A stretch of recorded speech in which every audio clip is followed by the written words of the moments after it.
আমরা প্রথম অধ্যায়ের ভার্নিয়ার স্কেল রিলেটেড আরেকটা কোশ্চেন দেখতে যাচ্ছি। রাজশাহী বোর্ড 2024 সালে যে কোশ্চেনটা আসলো, স্লাইড ক্যালিপার্সের সাহায্যে একটি ঘনকের এক পৃষ্ঠের আয়তনের কথা বলা ছিল। আসলে এক পৃষ্ঠে কখনো আয়তন হতে পারে না, এক পৃষ্ঠের প্রস্থচ্ছেদের ক্ষেত্রফল হতে পারে। পরিমাপে ঘনকের এক বাহুর দৈর্ঘ্য পরিমাপ করে পাওয়া গেল 6.48 সেন্টিমিটার, অর্থাৎ 6.48 সেন্টিমিটার হবে নিট দৈর্ঘ্য মানে এল এর মান। এবং যেখানে প্রধান স্কেল পার্ট দেয়া আছে 6.4 সেন্টিমিটার, 6.4 সেন্টিমিটার হবে রৈখিক স্কেল পার্ট, যেটা এম এর মান ভার্নিয়ার স্কেলের 20 নাম্বার ঘর মূল স্কেলের 19 নাম্বার ঘরের সমান। তার মানে এখান থেকে আমরা কি বের করতে পারবো? এখান থেকে আমরা ভার্নিয়ার ধ্রুবক অর্থাৎ ভার্নিয়ার কনস্ট্যান্ট ভিসি এর মান বের করতে পারবো। তো প্রথম কোশ্চেনটা বলা আছে যে ভার্নিয়ার সমপতন নির্ণয় করো। ভার্নিয়ার সমপতনকে আমরা জানি ভি দ্বারা প্রকাশ হয়, ভি নির্ণয় করতে হবে। তো প্রথমেই এল এর মান, অর্থাৎ এই ঘনক আকৃতির বা বর্গাকার একটা বস্তুর বাহুর দৈর্ঘ্য নিট দৈর্ঘ্য 6.48 সেন্টিমিটার। এবারে রৈখিক স্কেল পার্ট পরিমাপ করতে গিয়ে আমরা যে রৈখিক স্কেল পার্ট পেলাম বা প্রধান স্কেল পার্ট, সেটা হলো 6.4 সেন্টিমিটার। এবং ভার্নিয়ার ধ্রুবক মানে ভিসি মানে এস ভাগ এন। এস মানে প্রধান স্কেলের ক্ষুদ্রতম এক ঘরের মান মানে 1 মিলিমিটার, এবং এন হলো ভার্নিয়ার স্কেলের ভাগ সংখ্যা। ভার্নিয়ার স্কেলে কতটা দাগ কাটা আছে, তার মানে ভার্নিয়ার স্কেলে এখানে বলা আছে 20টা দাগ কাটা আছে। এবং প্রধান স্কেলের ক্ষুদ্রতম এক ঘরের মান হলো 1 মিলিমিটার, তার মানে ভাগফলের রেজাল্ট আসে 0.05 মিলিমিটার। কিন্তু একটা জিনিস খেয়াল করলে দেখা যায় যে আমাদের এখানে কিন্তু সবগুলো মান সেন্টিমিটারে দেওয়া আছে। আমরা যদি এই মানগুলো সবগুলো একই এককে কনভার্ট করে না করি, সবগুলো একক আমাদের একই এককে কনভার্ট করতে হবে। মিলিমিটারে নিলে সব মিলিমিটারে, সেন্টিমিটারে নিলে সবগুলো সেন্টিমিটারে নিতে হবে। তো এখন আমরা এখানে যদি মিলিমিটার থেকে সেন্টিমিটারে নিয়ে যাই, জাস্ট মিলিমিটার থেকে এক ঘর বাম দিকে অবস্থান করে সেন্টিমিটার, তার মানে 10 দ্বারা ভাগ করতে হবে। আমরা যদি ডান দিক থেকে বাম দিকে আসি, ভাগ করে করে আসি, তার মানে ভাগ করলে আরেকটা জিরো বাড়বে, 0.005 সেন্টিমিটার। এবারে আমরা সূত্র জানি এল ইকুয়াল হলো M plus V into VC. গ নম্বর কোশ্চেনের জন্য এম এর মান হলো এল এর মান হলো 6.48, এম এর মান হলো 6.4 প্লাস ভি ইন্টু ভিসি এর মান 0.005। আমরা এই মানটাকে যদি বিয়োগ করে দেই, 6.48 মাইনাস হলো 6.4 প্লাস মাইনাস হবে এই বাম দিকে নিয়ে আসলে, তাহলে 0.005 ভি। তো এখন একেবারেই যদি আমরা বিয়োগ করে দেই, বিয়োগ করে দিলে কি হবে, অর্থাৎ 6.48 মাইনাস হলো 6.4, তাহলে এই এখানে জিরো পূর্ণ করতে পারি 8, তার মানে 0 অর্থাৎ 0.08 বোঝা যাচ্ছে 0.08 রেজাল্ট চলে আসছে।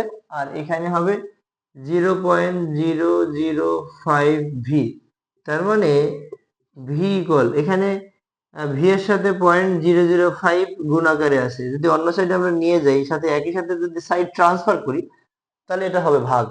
ভাগ হলে গুণ, অন্য সাইডে গেলে ভাগ হবে, তাহলে উপরে থাকবে 0.08, নিচে হবে 0.005। আমরা যদি দশমিক উঠাই দেই বা সরাসরি ক্যালকুলেটরে করতে পারি, দশমিক উঠাই দেওয়ার জন্য নিচের দশমিক উঠাই দেওয়ার জন্য উপরে একটা 1 এবং দশমিকের পরে যে কয়টা ঘর ওই কয়টা শূন্য দিব, 3টা ঘর 3টা শূন্য দিলাম। একইভাবে যদি আমরা উপরের দশমিকটা উঠাই দেই, উপরের দশমিকের জন্য একটা 1, দশমিকের পরে 2টা ঘর, আমরা 2টা শূন্য দিব। যদি আমরা এটাকে অর্থাৎ 100 দ্বারা 1000কে কাটি, তার মানে এখানে কত হবে, 10 হবে। তাহলে উপরে দাঁড়ায় 80 আর নিচে হলো 5। যদি এটা দিয়ে কাটি, 5 16 80, অর্থাৎ বোঝা যাচ্ছে যে ভার্নিয়ার স্কেলের 16 নম্বর দাগ মূল স্কেলের 16 নম্বর দাগের সাথে মিলে যায়, তার মানে এখানে ভার্নিয়ার সমপতন হলো 16। দেখি যে এখানে বলা আছে যে ঘনকের বাহুর দৈর্ঘ্য আমরা এল ধরেই নেই। এল ইকুয়াল হলো 6.48 সেন্টিমিটার। ঘনকের বাহুর দৈর্ঘ্য 6.48 সেন্টিমিটার। এখন তাহলে আমরা জানি এই ঘনক, তার মানে এর দৈর্ঘ্য প্রস্থ উচ্চতা তো সমান হবে, কিন্তু এখানে যদিও ঘনক বলছে কিন্তু এটা আসলে ঘনক না, এটা হচ্ছে বর্গ। তাহলে বর্গের মানে বর্গের ক্ষেত্রফলটা কি হবে? বর্গের ক্ষেত্রফলকে আমরা এ বলতে পারি। এ ইকুয়াল হবে এল এল স্কয়ার, তার মানে 6.48 centimetre square.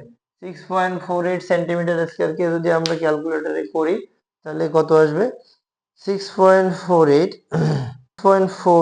Whole square, 6.48 result আসলো 41.9904 সেন্টিমিটার স্কয়ার।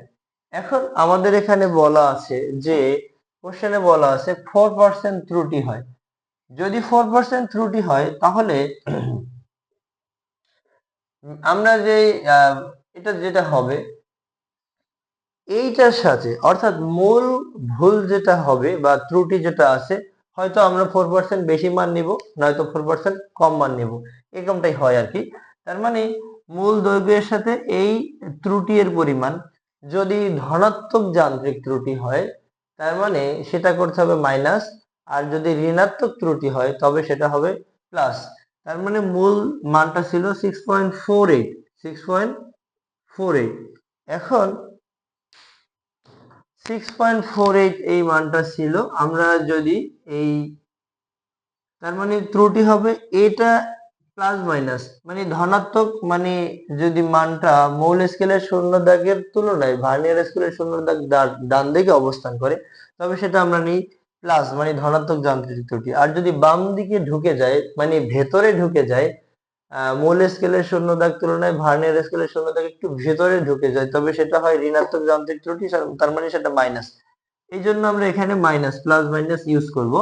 তার মানে এই ত্রুটি এর পরিমাণ 6.48 প্লাস মাইনাস 6.48 ইন্টু হলো 0.04। কেন 0.04? অর্থাৎ আপেক্ষিক ত্রুটি 100% এর মধ্যে হিসাব করা হয়, তাহলে 4 কে যদি আমরা 100 দ্বারা ভাগ করি তাহলে 0.04 হবে।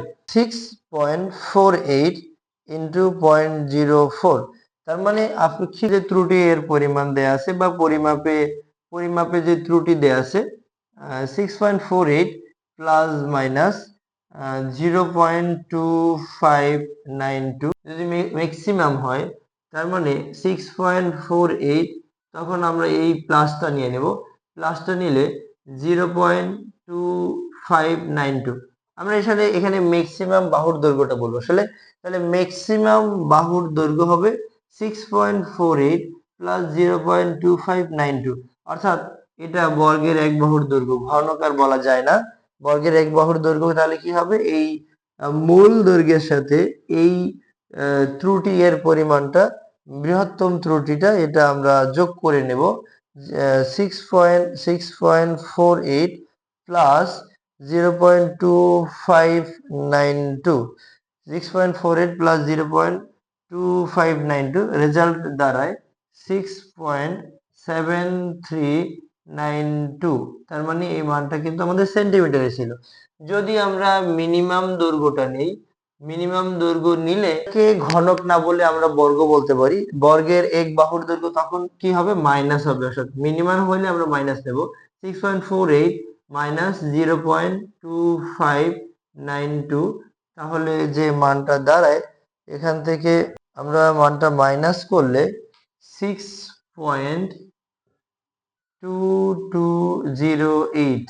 এখন তাহলে আমাদের ম্যাক্সিমাম ক্ষেত্রফলটা কি হবে? ম্যাক্সিমাম ক্ষেত্রফলটা হবে এই সর্বোচ্চ যে বাহুর দৈর্ঘ্য হলো তার বর্গ, 6.7392 হোল স্কয়ার ইকুয়াল দাঁড়াবে 6.7392 হোল স্কয়ার মানটা দাঁড়ায় 45.4 অন 681 যদি আমরা নেই 681 অথবা 68 এটা নিলাম, এতটুকু নিলাম, তার মানে মানটা একক হবে সেন্টিমিটার স্কয়ার।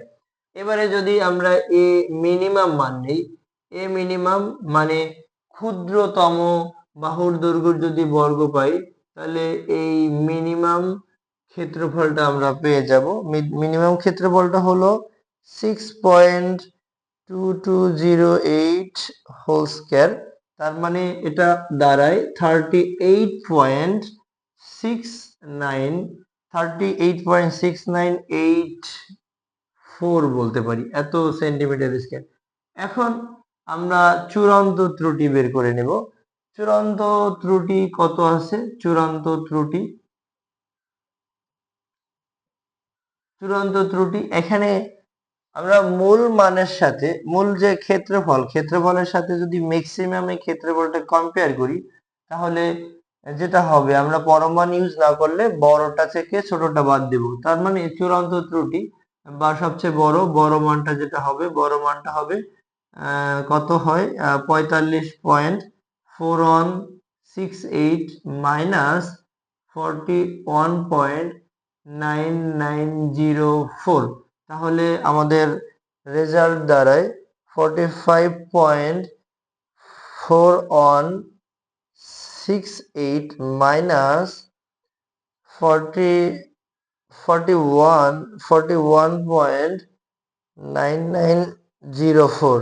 তাহলে এখানে ত্রুটি এর অর্থাৎ বড় যে ত্রুটিটা আসে সেটা চূড়ান্ত ত্রুটি 3.4264 এত সেন্টিমিটার স্কয়ার। তাহলে ছোট যে মানটা আসবে, ছোট যে ত্রুটির পরিমাণ আসবে, তখন আমাদের মূল ক্ষেত্রফলটা বড় হয়ে যাবে, অর্থাৎ 41.9904 মাইনাস ক্ষুদ্রতম বা মিনিমাম ক্ষেত্রফলটা দিয়ে বিয়োগ করব 38.6984। তাহলে আমাদের যে রেজাল্ট দাঁড়ায়, অর্থাৎ 41.9904 মাইনাস 38.6984, এখানে আমাদের ত্রুটি এর পরিমাণ দাঁড়ায় 3.292 সেন্টিমিটার স্কয়ার। তো এখানে আমরা জানি যে চূড়ান্ত ত্রুটি সর্বাপেক্ষা বৃহত্তম মানটা নিতে হয়, তার মানে এখানে চূড়ান্ত ত্রুটি সবচেয়ে বড় হলো এই 3.4264 এটা। তার মানে আপেক্ষিক ত্রুটি বা পরিমাপে ত্রুটি এর পরিমাণ আমাদের কত আসবে? আমরা উপরে দেব চূড়ান্ত ত্রুটি লব হবে চূড়ান্ত ত্রুটি। আমরা জানি আপেক্ষিক ত্রুটি 100% এর ভিতরে কাউন্ট করা হয়। লব হবে চূড়ান্ত ত্রুটি ভাগ হলো পরিমাপকৃত মান, পরিমাপকৃত একেবারেই মূল যে আমরা ক্ষেত্রফলটা পেলাম সেই ক্ষেত্রফলের সাথে কম্পেয়ার করতে হয় পরিমাপকৃত মান। তার মানে আমাদের এখানে চূড়ান্ত ত্রুটি ছিল, অর্থাৎ বৃহত্তম ত্রুটি 3.4268 ইন্টু 100% ভাগ হবে পরিমাপকৃত মান হলো 41.9904। তাহলে 3.4268 ইন্টু হলো 100%, এটাকে আমরা ভাগ করব মূল ক্ষেত্রফল দিয়ে 41.9904, অর্থাৎ এই পরিমাপে ত্রুটি এর পরিমাণ 8.16%। এখন আমাদের বলা আছে যে এই পরিমাপটি ঘনকের এক পৃষ্ঠের ক্ষেত্রফল পরিমাপটি যথেষ্ট নির্ভরযোগ্য কিনা, এটা কি আসলে গ্রহণযোগ্য কিনা। যদি আমরা এই মানটাকে 100% কাউন্ট করি, সেখান থেকে যদি আমরা 8.16% বাদ দেই, তাহলে এই মানটা তো 90%-এর উপরে চলে আসে। যদি 90%-এর উপরে চলে আসে তাহলে ভুল তো সেম পরিমাণ। তাহলে বলা যায় যে এই ঘনকের, ঘনক বলা যায় না আসলে, বর্গের বর্গের এক পৃষ্ঠের ক্ষেত্রফল নির্ণয়ের পরিমাপটি যথেষ্ট নির্ভরযোগ্য। কেন নির্ভরযোগ্য হবে? অর্থাৎ 100 থেকে যদি আমরা 8.16% বাদ দিই তাহলে প্রায় সঠিক বা একুরেট মান হয় 91.84%। এত শতাংশ অর্থাৎ 90%-এর বেশি যদি একুরেট মান আসে তাহলে এটার গ্রহণযোগ্যতার পরিমাণ বেশি। তার মানে অ্যান্সারটা হবে আমাদের যথেষ্ট নির্ভরযোগ্য, অর্থাৎ পরিমাপটি যথেষ্ট গ্রহণযোগ্য বা নির্ভরযোগ্য।